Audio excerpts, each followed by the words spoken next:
आप यकीन करें सियासी जमातों का इतना बुरा हाल है कि इनके लीडर के बारे में कोई बात करे तो पागल हो जाते हैं ये एहतजाज कर करके। और उसने डायरेक्ट कह दिया कि खत्म नबूवत का मसला ही कोई नहीं, जो दीन की बुनियाद है, किसी को परवाह नहीं। मुझे तो उन लोगों की फिक्र हो रही है जिन लोगों ने इन्हें वोट दिए, वो अल्लाह को क्या जवाब देंगे। और ये अल्लाह माशाल्लाह सारी सियासी जमातें इस तरह की। और मेरा वजीर कानून साहब को भी मशवरा है कि जिंदगी बड़ी थोड़ी है, बड़ी थोड़ी। अल्लाह सबको माफ करता है, अपने रसूल के गद्दारों को माफ नहीं करता। और यहाँ तुम्हारी गाड़ियों पे झंडे लगे हुए हैं, वहां भी तुम्हारे झंडे लगेंगे, पर इसलिए लगेंगे कि ये गद्दार है नामों से रिसालत। ये झंडे लगेंगे। शर्म करो और डर जाओ, बस कर दो। तुम्हारे मुंह में अब दांत पूरे नहीं रहे। कोई शुगर का मरीज है तो कोई ब्लड प्रेशर का, तो कोई हार्ट का, तो कोई कैंसर का। शर्म करो और अपनी कब्र की भी थोड़ी सी फिक्र करो। बताओ पाकिस्तान के कितने सदर गुजरे, वजीर आजम गुजरे, तो उनकी कब्रें कहाँ हैं? कोई जाता है उनकी कब्रों पे? किसी को खबर है? क्यों अपने लिए जहन्नम इकट्ठी करते हैं? सारा कुछ दुनियादारी रह गई है, सारा कुछ सिर्फ यही रह गया। हजरत अबू बकर सरदार थे, हजरत उमर सरदार थे कबीले के, हजरत उस्मान सरदार थे।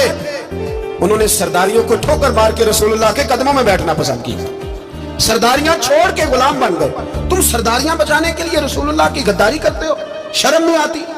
और काम शिकवा है मुझे इन लोगों से जो मौलवी तो कह देते हैं तू सियासत न कर, और किसी सियासतदान को मना नहीं करते कि जब तुझे सूरत फातिहा भी नहीं आती तो तुझे किसने इजाजत दिया इतनी बड़ी बात। और मैंने पिछले से पिछले जुमे भी कहा था, फिर कहता हूं और आन दी रिकॉर्ड कहता हूं, मरज़ई कल भी काफिर थे, आज भी काफिर और कयामत तक। और जो उनके कुफर में शक करे वो भी और पक्का बेईमान है, काफिर है। वो वजीर कानून हो या सूबाई हो या विफाकी हो, मन शक्का फी कुफर ही फकत कफर।